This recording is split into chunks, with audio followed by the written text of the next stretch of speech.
It's kind of interesting to think of what your personal definition of failure is. Although they never said it directly, I always had the feeling that my parents thought success was having tenure at a university, writing high-minded articles for the Atlantic Monthly, or maybe being someone who got invited to do talks at Harvard and frequently got interviewed on NPR. By that definition, I am a failure.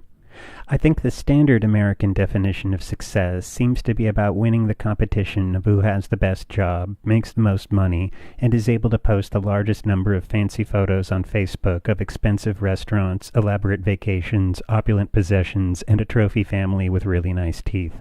I am disqualified on all counts to even enter the competition, so by that definition, I am also a failure.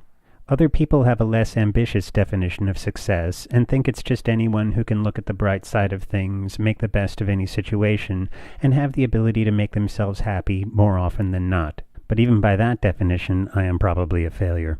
I try not to worry about any of this too much, because I'm pretty sure if I went on a quest to visit a wise man on a mountaintop, he would say that none of these definitions make any difference, because when it comes to success and failure, it's really your own definition that matters. Well, I think when I was younger, I had made certain goals for myself, and I assumed that if I achieved these goals by a certain age, I could call myself a success. I considered it a motivating factor to tell myself that if I did not achieve these goals by that age, I would be a failure. Now, I've held on to some of those same goals, but I have noticed that I've had to start shifting around the dates a little bit.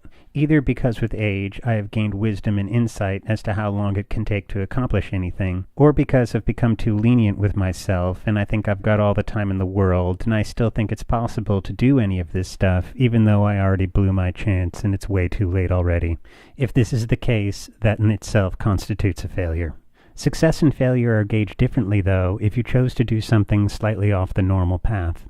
For instance, if you went to school for art, music, or dance, it's kind of unusual if you are still doing art, music, or dance just 5 years after graduation. If you happen to run into one of your old art teachers later, they will tell you that most of their students gave up doing art already, and they are glad you are such a success. All the while, you might be wondering if you were a failure for having studied art, music, or dance in the first place. The phrase, if at first you don't succeed, try again, is of course wonderful, but the longer you try without very good results, the more you wonder if you would be called ambitious, or determined, or tenacious, or stubborn, or exhaustive, or that guy who doesn't know when to quit, or just a failure.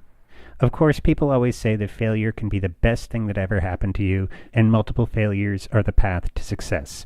So I always try to tell myself, does anyone else's definition matter? Hell no. Should you compare yourself to anyone else? Hell no. Should you listen to anyone else's opinion? Hell no, but do I nevertheless worry about this crap every single day of my life? Hell yes. Hi, this is Lev. Just so you know, I recently revamped my IngredientX.com website. It now includes a Tumblr blog, a new store where you can get original video stills, and a whole bunch of other stuff. The link is in the description of this video. And as always, please subscribe. Have a look at this video and this one. Patreon contributors, thank you. I love you dearly. Thanks very much for watching, and see you next time.